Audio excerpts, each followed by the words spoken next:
오늘은 성령 강림 주일입니다. 부활절 후 50일째 되는 오순절과 함께 성령 강림 주일, 그리고 7월 첫 주에 있는 맥주 감사절과 같은 맥락을 가지고 있습니다. 하나님께 영광 돌리는 삶으로 말미암아 영적으로도 은혜를 입고, 또한 첫 번째 열매를 맺는 시기이기도 하고, 또한 풍성한 하나님의 은혜를 마음속에 담고 감사함으로 믿음으로 전진하는 그러한 절기가 성령 강림 주일입니다. 색깔도 빨강색입니다. 정열을 상징하는 빨강색, 하나님의 은혜를 입고 이제 환절기이긴 하지만 또 앞으로 하절기가 오기도 하지만 이 기간 동안 풍성한 열매로 하나님의 은혜를 누리시는, 또 소명을 잘 감당하시는 우리 교우님들 되기를 주님의 이름으로 축복합니다. 또한 오늘은 우리 교회에서 이제 부분적으로 정하고 있는 스승의 주일이기도 합니다. 교사들을 축복하고, 또한 교사의 직분을 감당하고 있는 모든 우리 장로님, 또한 권사님들 함께 축복하는 그러한 주일이기도 합니다. 우리에게 주시는 하나님의 말씀, 또 오늘 또 세 가지 본문이 있는데요. 요한복음 14장을 중심으로 말씀을 함께 나눠보려고 합니다. 요한복음 14장의 말씀은 예수님이 십자가의 죽음을 앞두고 제자들을 향해서 고별 메시지를 보내고 있는 말씀입니다. 이별하는 메시지죠. 그런데 이별은 슬프지만 위로와 격려의 말씀이 핵심적인 내용으로 나와 있습니다. 내용을 한 번 더 이야기를 해보면은 주님은 떠나가지만 다시 오실 것이다. 그리고 다시 오시는 그때까지 보혜사 성령이 너희와 함께 할 것이다. 이런 말씀을 하시면서 세 가지 말씀을 한 번 더 강조하며 말씀을 하고 계셔요. 첫 번째 내용이 뭐냐면은 너희가 나를 진정으로 사랑한다면 너희가 계명을 지키게 될 것이다.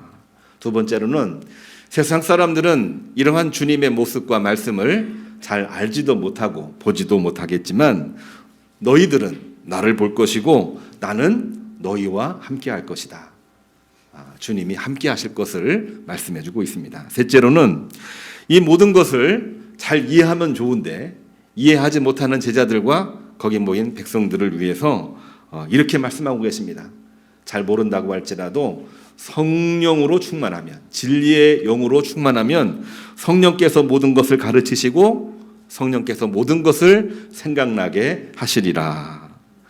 정말 위로와 격려의 메시지를 보내고 있는 예수님의 말씀이지요. 얼마나 은혜가 되는 하나님의 말씀입니까? 그러한 것을 내 마음속에 받아들인 사람은 아무래도 힘들어도 힘든 줄을 모를 것 같고, 문제가 있어도 문제는 문제가 아니라 새로운 기회구나, 이런 영감이 떠오를 것 같고, 또한 우리에게 여러 가지 이 우환들이 막 발생하고 있는데 이러한 중에도 하나님은 지금도 나를 지키시고 계시는구나, 이런 느낌을 가질 것 같아요. 성령의 충만함이 임하시기를 간절히 소망하면서 오늘 말씀을 한 번 더 정리합니다. 스승의 주일이라고 얘기했는데 스승이신 예수님께서 제자인 모든 백성들에게 주시는 말씀이에요. 그러니까 이 말씀을 우리가 꼭 가슴에 담고 기도했으면 좋겠고요. 보혜사 성령으로 너희와 함께 하실 것이다. 성령 강림 주일을 예견하고 있는 예수님의 말씀입니다. 예수님이 함께 계시는 동안은 우리는 주님과 함께 살고 있는 거지요. 주님이 떠나가시지만 나를 대신해서 보혜사 성령, 진리의 영이 너희와 함께 할 것이다. 혼자 있다고 할지라도 절대로 혼자 있다고 생각하지 말고 진리의 영, 예수님이 보내신 성령이 나와 함께하고 있다. 그거를 알고 살라. 이런 말씀을 주시고 있는 것입니다. 오늘 예원이가 하나님 말씀 세 본문을 봉독을 했는데 첫 번째 말씀 신명기 5장 1절의 말씀도 마찬가지입니다. 모세가 모압 평지에서 십계명을 확인합니다. 십계명은 40년 전에 시내산에서 하나님이 모세를 통해 이스라엘 백성들에게 주신 말씀인데 그 말씀을 다시 한번 상기시키면서 하나님이 너희와 함께 할 것이다 하면서 계명을 지키라 이 말씀을 주셨어요. 그렇기 때문에 하나님께서 우리에게 임하신다는 그러한 내용입니다. 그 말씀을 예언의 말씀으로 주신 거예요. 두 번째로 읽은 말씀 사도행전 2장 8절인데요. 저자는 의사 누가라 우리가 너무나 잘 알고 있죠. 의사 누가도 이러한 내용을 분명하게 기록을 하고 있습니다. 주님의 약속대로 성령께서 임하셨고 또한 제자들은 기도하는 중에 성령으로 충만했고 그동안 분리되어 말도 통하지 않았던 사람들이 말뿐만이 아니라 마음도 서로 소통하면서 각지 여러 지역에서 온 사람들이 하나 되어 예루살렘 교회를 이루는 그러한 사건을 기록하고 있는 것이 오늘 읽은 사도행전 2장 1절로부터 8절에 이르는 말씀에 해당되는 것입니다. 오늘 말씀 포인트는 다름이 아닙니다. 조금 길긴 하지만 제가 간결하게 요약을 합니다. 주님이 함께 하신다. 그러므로 성령 충만하라. 이를 위해서 진실로 주님을 사랑하라. 주님을 사랑하게 되면 주님을 사랑하는 사람은 반드시 내 계명을 지킬 것이다. 주님을 사랑하지 않는 자는 계명을 지키지 않는다. 주님을 진심으로 사랑하면 계명을 지키게 될 것이다. 이 메시지가 오늘 핵심적인 내용입니다. 성도 여러분, 우리는 주님을 진실로 사랑하고 있습니까? 사랑하지 않고 예배하고 있고 사랑하지 않고 신앙생활하고 있다면 그 신앙생활은 온전한 신앙생활이라고 할 수가 없을 것입니다. 요즘 주님은 내 삶 속에 과연 몇 등일까라는 그러한 이야기를 들어본 적이 있을 거예요. 나는 내 삶 속에서 주님을 넘버원으로 생각하고 있는 분 얼마나 계십니까? 넘버원으로 생각하는 분들은 진짜 주님을 내 삶의 전부로 생각하고 있는 진실한 신앙인이라고 감히 말할 수가 있을 것입니다. 그런데 요즘에는 너무 문명이 고도화되면서 주님이 1등이면 좋겠는데 주님이 1등이 아니라 3등이라는 이야기를 너무나 많이 이야기합니다. 목사님, 왜 1등 얘기하다가 갑자기 3등을 얘기해요? 이런 질문을 하면 뭐가 궁금해지나요? 그럼 1등과 2등은 뭐예요? 그거 아니겠습니까? 1등이 뭔지 혹시 아시는 분 계시나요? 1등은요, 내가 하고 싶은 것이 1등이랍니다. 그러면 2등은 뭔가요? 2등은 내가 하고 싶으신 것이 아니라 내가 꼭 해야 되는 것이 2등이랍니다. 그러니까 말을 바꿔서 이야기를 하면은 주님은 뭐냐면 내가 하고 싶은 일 때문에 주님이 뒤로 밀린 거예요. 내가 꼭 해야 되는 일들이 여기저기에 많이 있기 때문에 주님이 3등으로 밀린 겁니다. 우리가 신앙생활을 하면서 하고 싶은 거 있고 해야 되는 일들이 얼마나 많이 있습니까? 문명의 고도화, 다양화, 전문화된 이 세상 속에서 하고 싶은 거 해야 되는 거 얼마나 많이 있습니까? 그런데 주님이 끼어들 자리가 주님께서 자리를 잡으셔야 되는 그 자리가 우리 마음속에 얼마나 있습니까? 세상의 이 풍속을 고발하는 그러한 내용이긴 하지만 사실은 우리의 이 가슴을, 우리의 마음을, 우리의 신앙을 푹 찌르는 그러한 이야기가 주님은 나에게 3등이었습니다. 라는 바로 이러한 이야기가 되는 것입니다. 신앙생활 하는 사람들조차도 하나님을, 주님을, 내 속에 임하고 계시는 성령님을 넘버원으로 생각하지 아니하고 세 번째로 생각하고 계시는 분이 있다라고 한다면은 오늘 성령 강림 주일에 이 말씀을 깊이 생각했으면은 참 좋겠습니다. 하나님의 사랑을 우리가 알고 있는데 그 위력과 그 놀라운 역사를 우리가 잘 알고 있는데 그거를 순간적으로 망각하면 그것을 우리가 알고 있다가도 순간적으로 그거를 뒤로 미뤄버리게 되면은 우리는 끊임없는 혼돈과 혼란을 경험하게 되어 있습니다. 특별히 그러한 순간에 이단 사이비가 준동, 아무것도 아닌 것이 나를 막 흔들고 교회를 흔들고 성도들을 흔들고 있을 때 많은 사람들이 혼돈하고 방황할 수밖에 없는 것입니다. 이단 사이비 교주는 자신을 신으로 둔갑을 시켜서 온갖 유혹도 합니다. 미혹도 합니다. 그러는 중에 사리사욕을 취하고 심지어는 요즘 목회하고 있는 목회자들 같이 이야기를 하다 보면은 이런 얘기도 종종 들리고 있긴 합니다. 물론 회개하는 그러한 마음으로 이야기를 하고 있는 것인데, 이단 사이비가 준동할 때 우리도 목회할 때에 저 이단 사이비처럼 목회하면은 목회가 참 잘 될 텐데, 이런 얘기를 하는 경우도 저는 종종 들어요. 얼마나 섬찟한 그러한 이야기인지 저는 정말 분노가 일어나기도 하고 너무 가슴이 아프기도 하고, 또 내가 하고 있는 이 목회가 과연 정말 잘하고 있는 목회인가, 그런 마음을 정말 항상 가지면서 현재를 살고 있는 그러한 때입니다. 그렇습니다.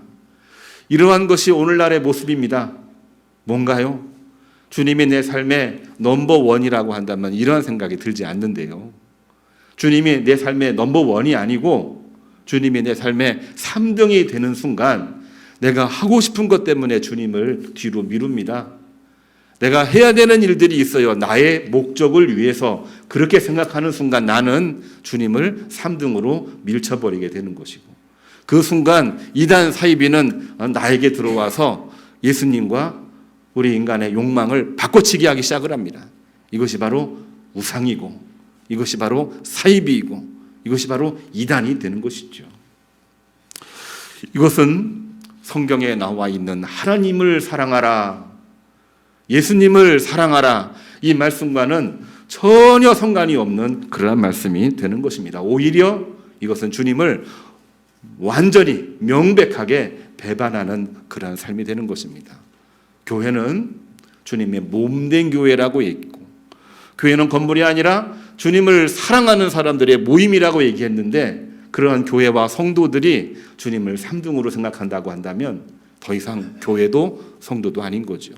그 순간 교회는 점점 힘을 잃어가기 시작을 하고, 또 역사에서 하나님이 주시는 소명 사명도 감당할 수가 없는 것입니다. 또 한 가지를 우리가 체크할 필요가 있습니다. 주님께서는 말씀하셨습니다.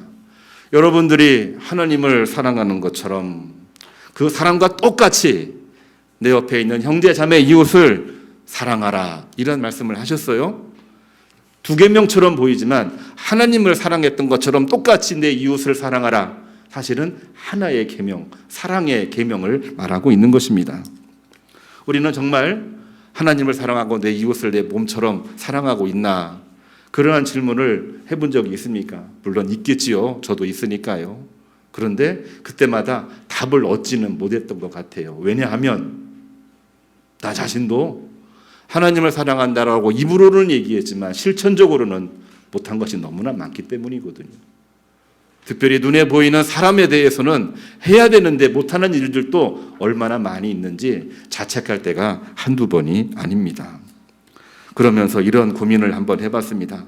우리 신앙생활은 뭔가 거룩한 삶이다, 구별된 삶이다, 이렇게 이야기를 합니다. 세상과는 다른 삶을 살아가는 것이고, 세상의 목적이 아니라 이 땅에 우리를 보내신 하나님의 목적으로 사는 것이 크리스찬, 구별된 삶, 거룩한 삶이다, 이렇게 이야기를 하는데, 혹시 거룩한 삶, 구별된 삶의 명분을 가지고 본인뿐만이 아니라 가족, 교회, 범위 밖에 있는 사람들에게 무관심하거나 배타적으로 대하고 있지는 않았습니까? 이러한 질문이 저에게는 가장 큰 질문이었습니다. 왜? 하나님을 사랑하고 이웃을 내 몸처럼 사랑한다고 했지만 내가 그거를 무관심하거나 어느 순간에 배타적으로 대하는 순간이 어느 순간이냐면요, 주님을 넘버원에서 넘버3로 바꾸는 그 시기가 바로 그러한 때이기 때문에 그런 것입니다. 구별된 삶이라고 하는 명분 하에 내가 누군가를 차별하고 누군가를 정죄하는 것으로 가는 것을 사랑의 계명이라고 말하지 않습니다. 예수님은 그러한 말씀을 하신 적이 전혀 없습니다. 우리가 신앙의 이름으로 차별하는 그 순간 우리는 구별된 삶, 거룩한 삶을 상실하게 되어져 있습니다. 이 어려운 이야기를 우리 헤겔이라고 하는 유명한 철학자가 있는데 아마 옛날 공부하실 때 기억나고 아마 잘 기억이 나지 않을 거예요. 이 법철학에 보면은 이런 얘기를 합니다. 거룩은 무엇인가? 거룩은 거룩하지 못한 것이 있기 때문에 거룩이라고 말할 수가 있는 것이다. 속된 것은 무엇인가? 거룩한 것이 있기 때문에 속된 것이 있는 것이다. 두 가지가 같이 공존하고 있는 겁니다. 그리고 서로 교차하고 있는 겁니다. 그러면서 사람도 변화되고 사회도 발전하고 맨 마지막에는 저 우주의 한 지점에서 멈추게 될 텐데 그 멈추는 순간이 바로 하나님을 만나는 때다. 매우 어려운 내용이죠. 매우 어려운 내용입니다만 우리가 거룩한 삶이라고 하는 것과 속된 이 삶에 대해서 우리가 차별하는 순간 이 관계는 깨져버리는 겁니다. 거룩한 삶은 뭐냐? 다른 사람과는 다른 삶을 살아가면서 속되고 거짓되고 정말 욕망스러운 세상 속으로 들어갈 때에 내 삶이 거룩해지는 겁니다. 내가 거룩함을 가지고 있으면서도 속된 곳으로 들어가서 내가 속된 것으로 변화되지 아니하고 속된 것을 거룩하게 만들어내는 영향력을 가지는 것이 그게 바로 진짜 거룩한 삶이라고 하는 것입니다. 하느님이 인간을 사랑하셔서 우리 인간에게 가장 큰 선물을 주신 것이 뭡니까? 우리 성찬식 할 때마다 항상 하는 이야기인데요. 높고 높은 지극히 거룩하신 하나님께서 높은 보좌에서 가장 낮고 천한 곳으로 내려오신 이유가 뭔가요?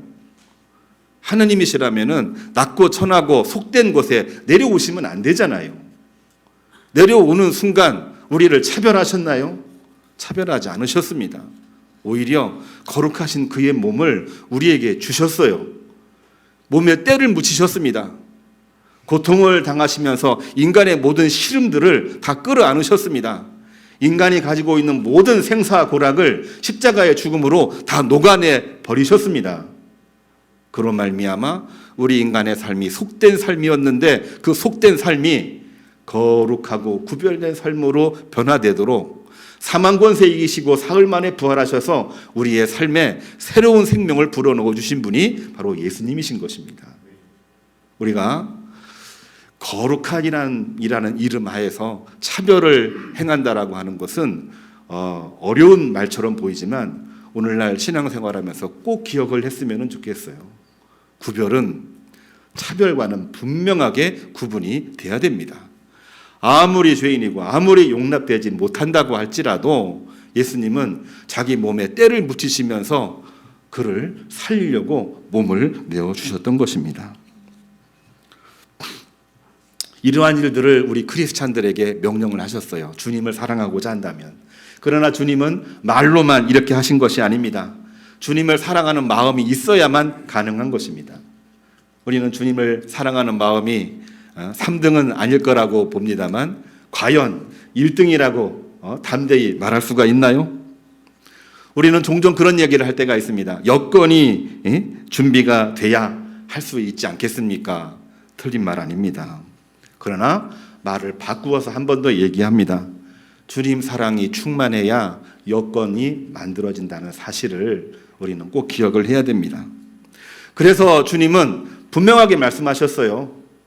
내가 너희들과 함께 할 것이지만 세상 사람들은 결코 이것을 보지 못할 것이다. 왜? 주님 사랑이 없기 때문에. 그들은 결코 여건을 만들지 못할 것이다. 누가 여건을 만드느냐? 주님을 사랑하는 사람들 안에서 어렵지만 빈약하지만 아무것도 없지만 그 가운데서 여건을 만들게 될 것이고 그로 말미암아 하나님께서는 거기에서부터 크게 풍성하게 하나님 당신의 구원 역사를 펼쳐가게 될 것이다.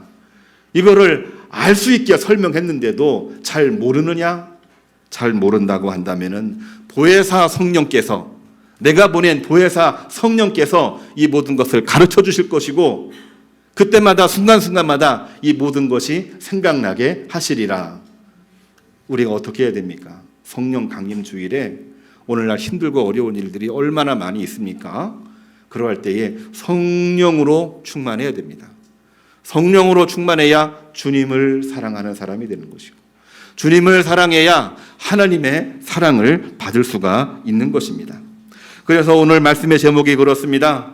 주님께서 말씀하시기를 진리의 영으로 내 계명을 지키는 자라야 모든 것을 할 수 있다, 이렇게 말씀을 하셨습니다. 사도행전 2장 안에서는 이 의사 누가가 이렇게 기록하고 있어요. 성령 안에 있는 초대교회 모습을 잘 그려주고 있습니다. 우리가 잘 알고 있는 오직 성령이 너희에게 임하시면 너희가 권능을 받고 예루살렘과 온 유대와 사마리아와 땅끝까지 이르러 내 복음의 증인이 되리라. 이 말씀을 그대로 기록하고 있는 것이 사도행전이거든요. 성령 충만으로 예루살렘에서 3,000명이 세례를 받습니다. 핍박 중에 온 유대에 복음이 확장이 됩니다. 복음이 전파될 수 없을 거라고 예상했던 불모지 사마리아에서도 방언하기 시작을 합니다. 빌립보에서는 옥에 갇혔으나 옥문이 열렸습니다. 복음 전도하다가 유대인들이 쫓아와서 쫓겨나고 도망하긴 했지만 데살로니가 교회가 가장 크게 성장한 교회가 되었습니다. 아테네입니다.